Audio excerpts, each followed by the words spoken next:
What is up? What is up, y'all? This is Dee. Hey, and it's your girl, Chelsea. And this is Postpartum Uncut. You know, this is the chat, the girl chat, the mom chat. This is the postpartum chat, okay? This is where we talk about all the things that involve motherhood, the nitty gritty, the not so cute, and sometimes adorable. This episode, I don't know how adorable it can get, depending on which topic we're talking about, but we are in toddlerhood. Emphasis on the hood, okay? And with toddlerhood, I feel like the main three things that become a transition for new moms is that food, switching to solids, all that, the temper tantrums, that attitude, and potty training. So we're going to just touch base on where we're at with that. It's been a very chaotic holiday season, so we're just happy to sit on the couch again and have a discussion, okay? Very chaotic day, actually, specifically. Girl, like, I literally just said I'm so happy that I got here. Because getting out the house It's a whole thing. is always a thing. No matter how early you get up, it's a thing. And right, that's crazy right you said that. We woke up at 4 today because he's teething, so those canines, all 4 of them coming in, and they finally cut through. So he's tossing and turning, then add gas into the factor. He was up bright and early, which was great for nap time timing for what I had going on today, but then, pushing up plans and trying to fit everyone's schedule has been something else. But, baby boy and baby girl got a play date out of it. Nice. So that's cute. So let's dive into easy stuff like food. Because we have been on a food journey. We talk about breastfeeding and how we went from that to bottle fed to switching over to solids slowly but surely. And now they like little adults. They eat what we eat. They eat what we eat, which is cute in some ways, I feel like. I think the pros to that are one whole meal plan as a family or a house. You just cook, bam, plate it. Maybe you gotta chop it up a little bit. And then sometimes I have to season her stuff a little differently. Yeah. I like a little spice. Yeah. So I'm like, okay, she's Basic Betty with her salmon. I'm gonna add, some chipotle seasoning on there, so I have to do that. But her piece look light skinned, right, compared to the rest of the salmon. So I already know. See, I think I'm doing that for him, but then he wants what's on my plate, and my plate has hot sauce and all that stuff over it. So the seasoning part, I actually have to season it, but it's he be trying to eat the hot stuff with us, and I'll be like, "Are you sure? Are you sure?" And so we kind of just been playing that by ear. Here, see what happens. So that's been fun. It's been fun to not have to do any specific prepping as far as baby food, washing bottles. I got tired of that real fast. But are you noticing the start of the picky eating? She's intermittently picky. One day she'll scarf it down, then the next day she's like, I'm like, you just ate that yesterday. Yes. Okay. You just ate that yesterday. So for me, that's been eggs. One day, breakfast is so easy. And then the next day, he's like, nah, I don't like the texture. And that's literally what he does. Nah. And it just falls out. Yep. Sir. Oh, I can't stand that. So that's been one thing that has been a transition. Is they just, I don't mess with that today. And then sometimes for her, randomly she'll do that with the whole meal, throw the whole meal away, and I'm like, okay, you're gonna lose weight if you keep trying to throw the whole meal away. And that's a whole thing, because we're still going to the pediatrician. They aren't 2 yet, even though they think they are 2. They're not quite there yet. Still got a couple of months left, so I need them to chill. Also, but yeah, and then her weight plateaued one visit. She did not gain weight from one visit to the next. Luckily, I had already talked to one of my other mom friends, because her daughter plateaued 3 visits in a row. I was like, oh, that was my face when she told me. Then it happened to her for one visit, then the next visit, because they wanted her to come back for a weight check specifically, only because she's preemie, so they were extra cautious. Right. So she came back for the second, or the weight check after that visit, and they were like, she gained weight. I'm like, okay, great. Thank you. I feel like that's where half the anxiety comes from, especially being freshly postpartum with hormones, but also like the whole first 2 years you're being like monitored almost by everybody, and they're like, is he doing this yet? Is he doing this? And so you just be like, we're trying, okay? It's been a day. Yeah, because I don't know if your pediatrician is the same way, but mine has like a whole checklist of like milestones they're supposed to have. So every visit is, did they do this, and that? And I'm like, yeah. Like, while I appreciate all this monitoring, having a brother that's special needs, when we found out he was special needs, he was past like 2. It took like 3 for us to realize like he's not talking. There's some things that aren't happening on, milestones. So I'm just like, it's like I get it, but leave me alone. It's different when it's my kid. Oh, it's so annoying when it's my kid. But yeah, that's been the food thing. I feel like also realizing like what their favorite snacks are is cute. She does the same thing though. Like she tears up those puffs, but then it'll be a random day where I put the puff on her tray.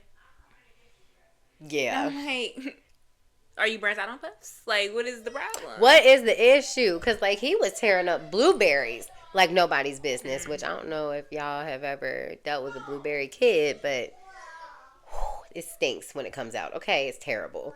But he would pop those. You would have thought it was popcorn. And then, like, literally last week, I bought a whole new fresh thing of blueberries, and it took forever for them to go away. Like, I ended up wasting a couple because he wouldn't eat them. So, that's been the fun thing. If you are dealing with any fun food things with your early toddler, because it's like with a preteen, they're like pre-toddlers. If you're dealing with any food things, drop those in the comments below. But if you have any tips for picky eating before we even get into the pocket, help us out. Drop those down there. Okay, so tantrums. The temporary tantrums, the fits. They're starting to get their like own personalities now. I feel like she was born with her own personality. Yes. But like I feel like they're like flourishing now. Like they're getting comfortable. They can walk and run and they can say things now. So now they're like expressive. And I don't know about baby girl, but baby boy got an attitude sometimes. I have no idea where he gets that from.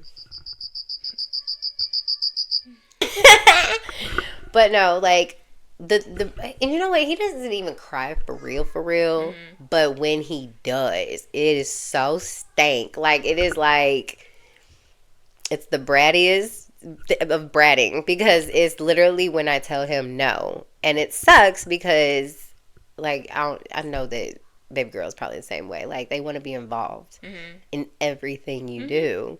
Even washing dishes. Yes! I'm like, trust me. When you are old enough, you better have that same energy. Keep that same energy. That's going to be the first task you get on the chore list, okay? That and sweeping. She always want to sweep and Swiffer. Sweep and Swiffer. A little baby one? Well, not a Swiffer, but it's like a mop and broom.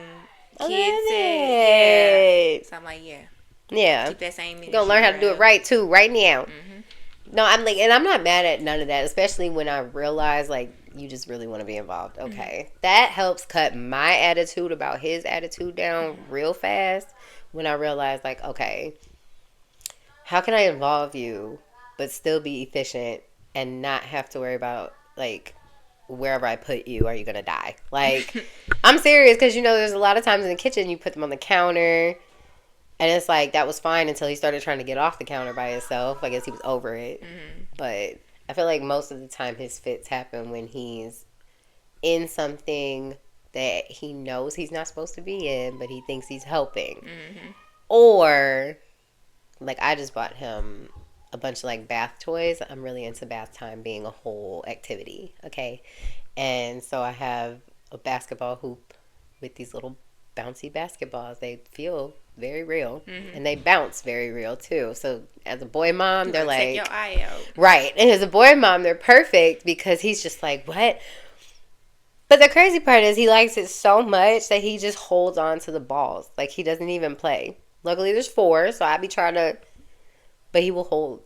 So then when it's time to get out of the tub, or whenever we're gosh. yes, and I'm not mad at a tub tantrum, because I had this moment with my little brother, so like I'm used to that. We had tub time all the time, and it was a fun activity.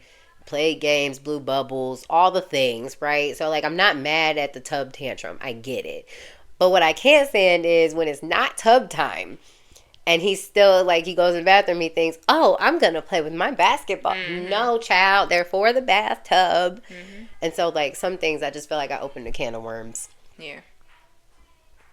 How do you deal with the tantrums when they happen? Because we need to talk about this. So for me, what you're not gonna do is embarrass me. So we're gonna tighten this up in home, so that way you do that less out. Right. She's never done it out yet. Right. So I don't know, but like she has when she throws like a tantrum, like the back is arched, she like about to fall out, and I'm like. So, and then sometimes she'll do it in your arm. So, like, if you're not ready for it, you're kind of like, I know what the tantrums look like, but if it was like a stranger holding her, right, she gonna hit the floor. Sometimes I'm trying to tell her, stop, because you're gonna hit the floor. Right. You're gonna be crying for real. Right. But when she does the tantrums, or even if it's not one of those type of tantrums, but like, I tell her no. Put that back, and she thinks you're gonna throw it on the floor and not put it back. This is what we're not gonna do either. So I literally bear hug her, I restrain her. I bear hug her until she stops and calms down. And then when she does that, 9 times out of 10 she does go back, put it back, or do whatever she was supposed to do the first time that she's trying to avoid. So yeah, I bear hug her. That's cute.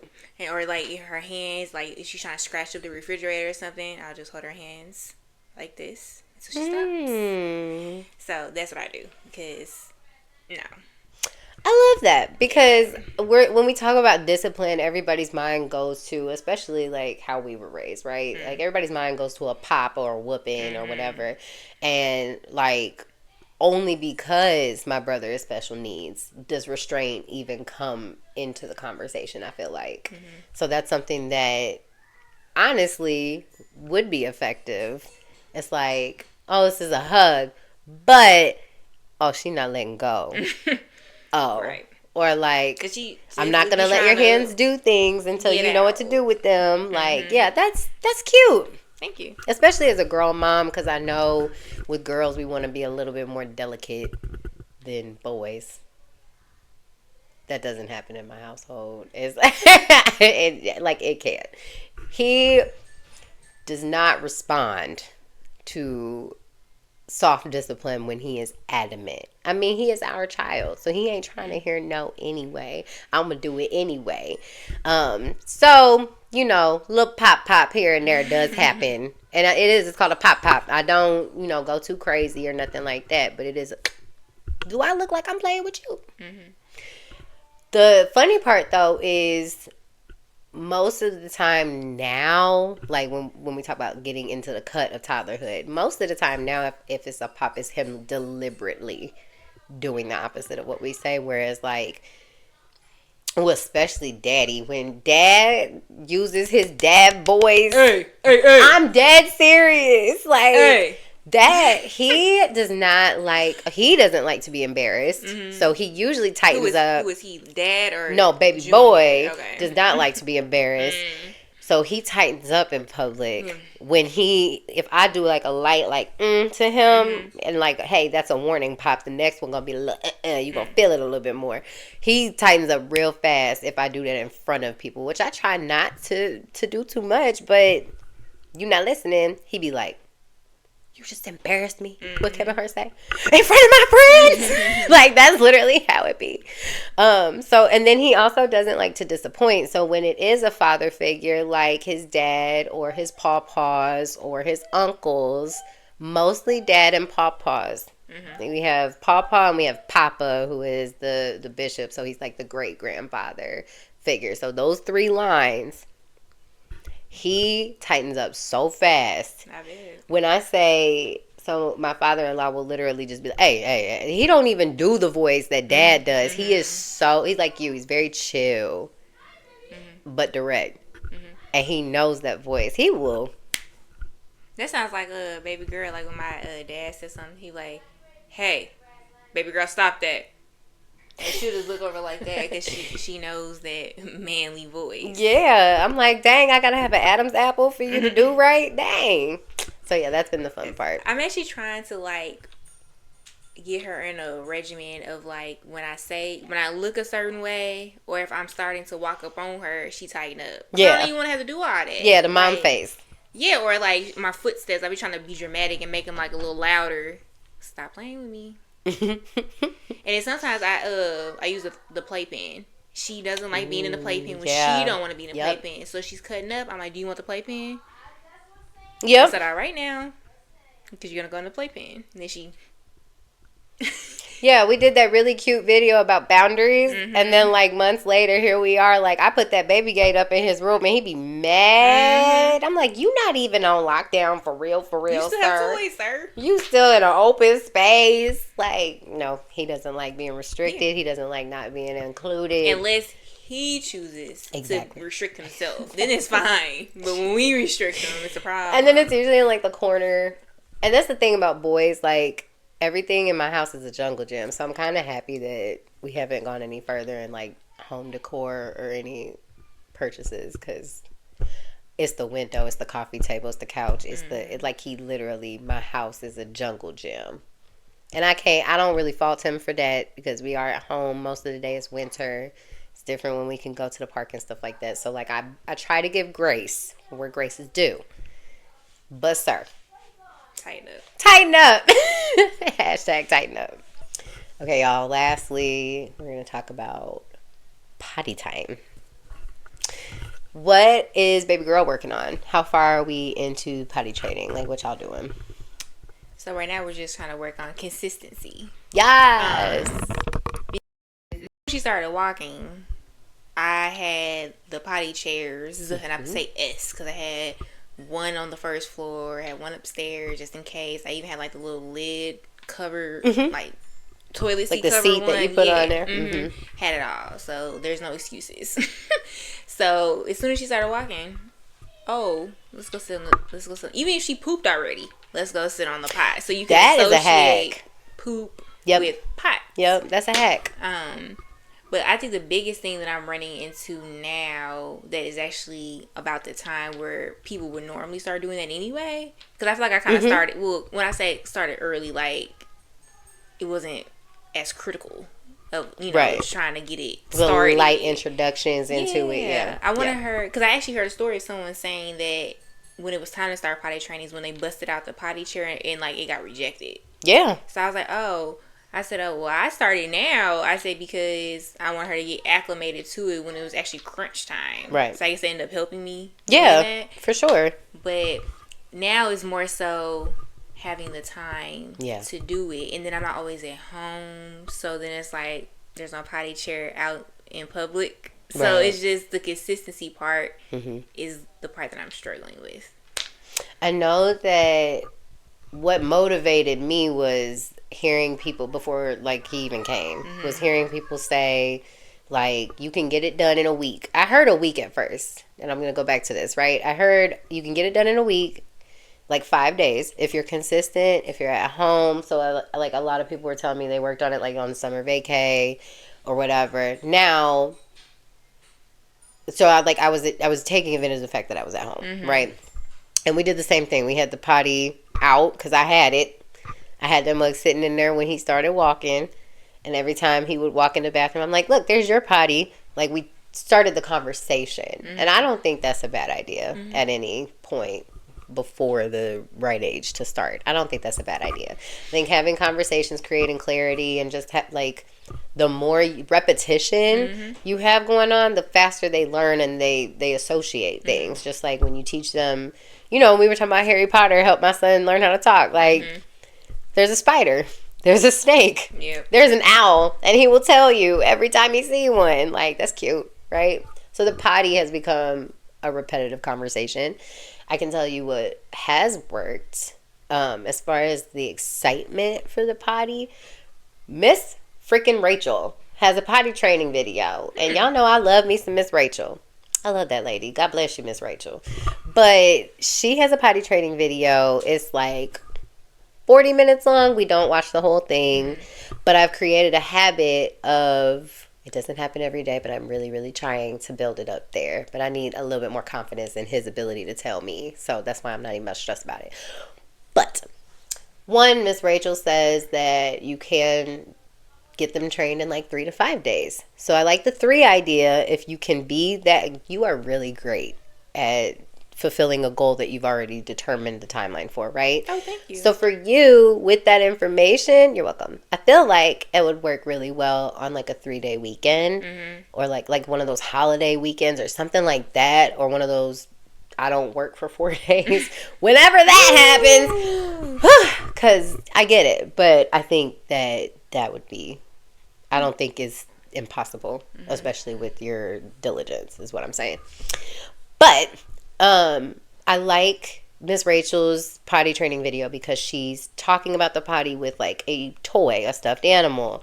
Then she has like Mr. Stuffy, the puppet, who's supposed to be a real person, right? He's a real baby.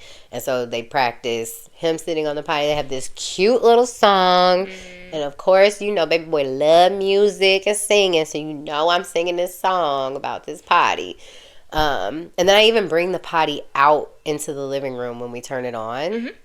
But what I was doing was turning it on before he took his nap, so in the morning somewhere right before nap time. And then when he wakes up from nap time, we immediately go to the bathroom and sit on the potty. And I have a pretty good success rate after nap time.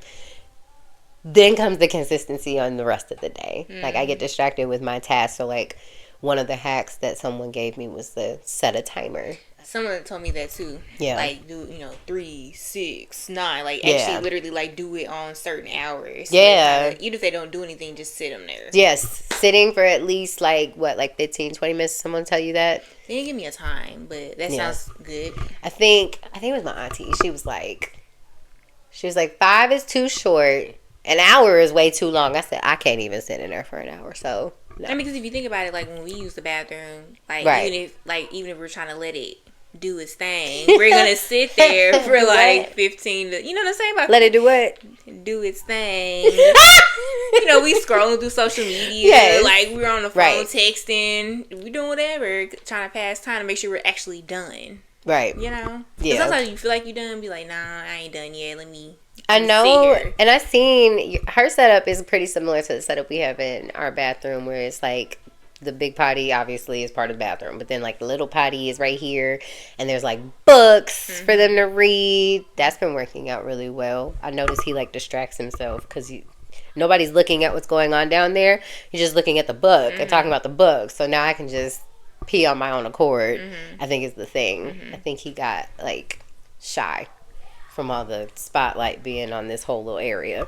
So I think that's a real thing too, because one time her dad was on FaceTime, and then she was like, he was like, are you shy from me, baby girl? And I was like, yes. I was like, okay, I'll turn the camera then. like, Nobody's too looking much at attention, you. all this pressure. Yeah, because for a second he wouldn't even like entertain the potty, and I think it's because I was too like, go pee. I see you have to go. Almost go like pee. in the delivery room when you see like the videos. You got it. Push. Yes. Yes, it's that's the same energy Loki it gives. So like I'm like, oh, I think I made you shy. So I think that's why I'm also just really happy about Miss Rachel, because she kind of like fixed that for me. Now that we're talking about it all, cute. He's like, oh, it's not just mom talking about it. Like this is a thing. It's not personal. And I tried to incorporate dad, but we know dad has a terrible work schedule. So, like, he cannot be consistent. The cool thing is that he at least, like, watches him when he goes to the bathroom. So that'll help me as a boy mom, because I don't have the same things going on down there. You said that you were like, you have a penis just like him.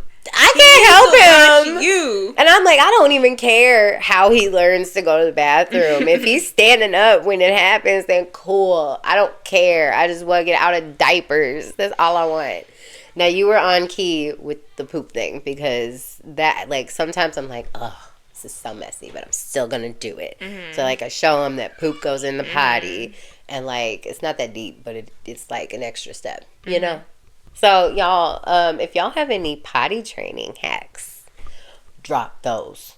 because we'll take them all. We'll take all Also, the too, info. another thing I suggest is keeping the pull-ups, extra diapers, whatever you're using at the time, keep some in the bathroom. Yes. Because like having to go from the bathroom to wherever the changing station is, or wherever you keep extra stuff is a hassle. Especially if they're like not clean. So I keep wipes in my bathroom, like baby wipes, and I keep her extra pull-ups and or diapers, whatever I'm using that day. I didn't even think about saying that because I fully transitioned all his stuff to the bathroom. I don't even have diaper stations anymore, and I get annoyed that I don't have diaper stations anymore. But I like leaving stuff out isn't a thing either. Yeah.